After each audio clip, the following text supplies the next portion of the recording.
terdapat di dalam ayat 37 sampai ayat 38. Mengasihi Tuhan.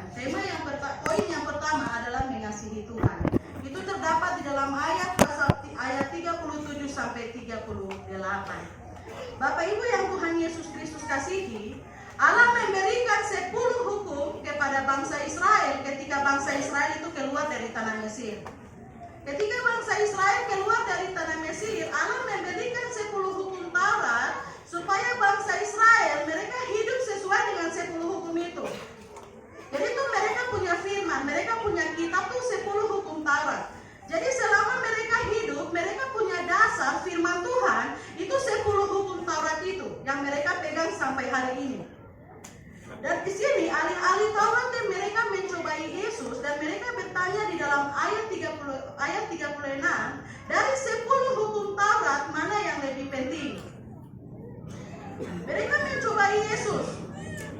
Mereka datang dan mencobai Yesus. Dari 10 hukum Taurat yang mereka pegang sebagai mereka punya kitab, mereka coba Yesus, mana hukum Taurat yang paling penting?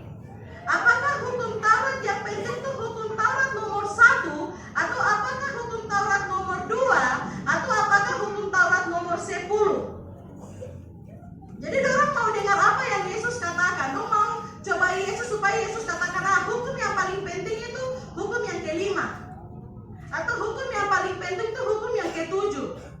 Tapi di sini Yesus katakan hukum yang paling penting itu yang pertama, kita harus mengasihi Tuhan dengan segenap kita punya kekuatan, segenap kita punya akal budi, segenap kita punya jiwa. Dari semua hukum Taurat, hukum yang penting itu mengasihi Tuhan. Mengasihi Tuhan. Itu yang Yesus sampaikan kepada ahli-ahli Taurat. Dari 10 hukum Taurat itu tidak ada satu hukum pun yang lebih duluan dari 10 hukum Taurat. Tapi dari 10 hukum Taurat yang penting yang pertama, kita harus mengasihi Tuhan.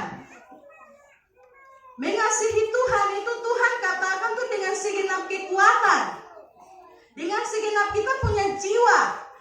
Dengan segenap kita punya akal budi, kita harus mengasihi Yesus sungguh-sungguh.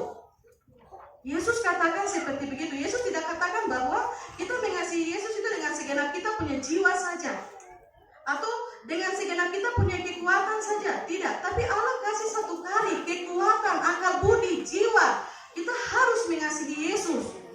Itu yang Yesus katakan kepada mereka. Kasih itu berasal daripada Yesus. Kasih itu Yesus sendiri. Yang menjadi contoh yang Yesus lakukan, Yesus dia mengosongkan dia punya diri. Allah menyuruh Yesus datang ke dalam dunia, mati bagi kita semua, dapat pukul, dapat cambuk, sampai hancur-hancuran. Itu karena kasih. Yang menjadi kasih yang nyata itu ketika Allah menyuruh Yesus datang ke dalam dunia. Allah tahu bahwa setiap orang Israel tidak akan menerima Yesus. Sampai hari ini pun kita tidak menerima Yesus. Itu Allah tahu. Allah tahu bahwa ketika dia kirim Yesus ke dalam dunia, orang tidak percaya dengan apa yang Yesus lakukan. Orang tidak terima Yesus punya pengorbanan. Orang tidak peduli tentang apa yang Yesus lakukan. Tapi Allah punya kasih yang besar. Dia tetap kirim Yesus. Dia tetap kirim Yesus. Dia kasih tanpa dia pikir mereka terima dia atau tidak. Dia tetap kirim Yesus. Itu contoh kasih ya. Kasih yang besar. Kasih yang besar Allah kasih buat kita.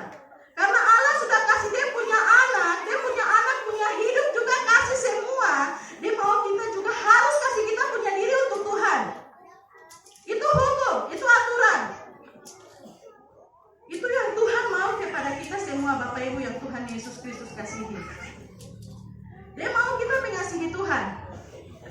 Contohnya seperti begini. Di dalam rumah saya mungkin ada satu orang anak laki-laki yang tinggal dengan saya. Setiap hari itu saya kasih makan dia, saya cukupi dia punya makanan, saya kasih dia uang. Terus saya kasih dia pakaian. Dia mau kemana saja saya kasih dia uang ojek. Dia punya segala sesuatu itu saya lengkapi tanpa kekurangan satu apapun tidak terlewati. Semua saya lengkapi. Begini dia tidak bantu saya, tidak tolong saya. Baru dia pergi kerja sama orang lain. Dia tidak tolong saya, tidak tolong. Padahal saya lengkapi dia punya segala sesuatu. Tapi dia pergi 24 jam sama orang lain. Kira-kira menurut pendapat sidang jemaat Tuhan itu saya sakit hati atau tidak? Sakit hati kan tidak? Oh mana menikah? Oh pokoknya hati sakit. Masa saya lengkapi dia punya segala sesuatu, semua nama paket yang semua lengkapi are. Baru pergi langsung kerja buat orang lain, tinggal 24 jam sama orang lain. Baru dia butuh uang saja datang ke saya, baru setelah itu saya kasih dia jalan lagi ke orang lain. Itu kira-kira saya punya hati sakit kan tidak Bapak Ibu?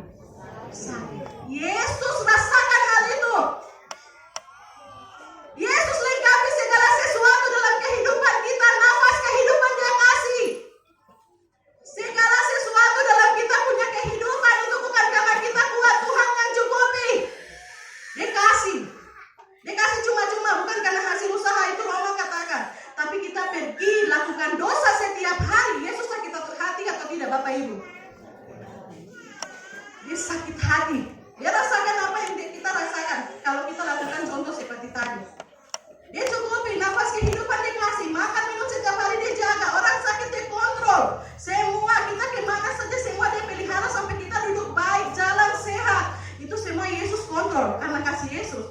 Baru kita pergi 24 jam di togel cuma pikir saja dari pagi sampai dapat pagi lagi. Yesus yang pelihara kita, Yesus yang kasih kita hidup, tapi kita pakai kita punya hidup duduk di tempat togel 24 jam. Yesus sakit hati atau tidak Bapak Ibu? Dia sakit hati. Duduk dari pagi sampai dapat pagi duduk cuma main kartu. Yesus sakit hati atau tidak Bapak Ibu? Dia sakit hati. Dia sakit hati. Pasti dia katakan bahwa saya punya anak, saya yang ciptakan dia seturut dengan saya punya rupa, saya punya gambar, saya mengasihi dia, saya kasih Yesus buat dia. Sampai dia panggil saya Bapa. Tapi kita punya diri untuk hal yang lain di luar pada Yesus.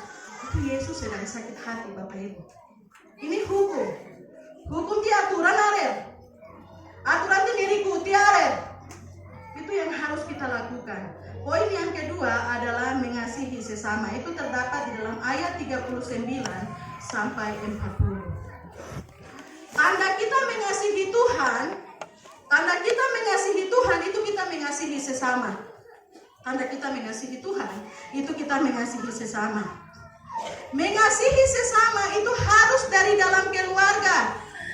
Dari dalam keluarga saja kita tidak bisa mengasihi. Kita punya istri, kita punya suami, kita punya anak-anak, baru di luar saja kita punya mengasihi sayang orang luar biasa. Itu percuma. Itu kita seorang penipu. Kasih sesama itu berawal dari dalam keluarga. Seorang suami dia harus bisa mengasihi dia punya istri. Contohnya seperti begini. Kir bapak-bapak. Kir biasa di rumah tuh Kir panggil Kir punya istri tuh Mama Kuea. Why? Kir kau nyala. Kir di rumah tuh Kir panggil Kir punya istri tuh Mama Kuea.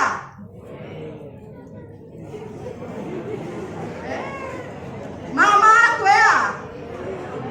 Jangan alasan saya tanya deh. Mama, bapak di rumah panggil Kir tuh Mama Kuea.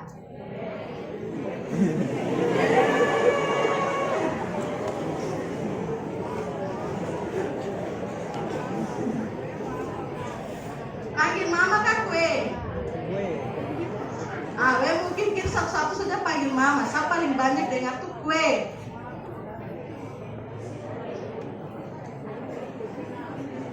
Biasa panggil kue. Kue satu-satu saja mungkin mama ada bikin hal baik, bikin kopi apa tuh mama wah. Itu kalau mama layani baik nih mama wah. Tapi kalau mama bikin emosi bapak-bapak sedikit kue, no.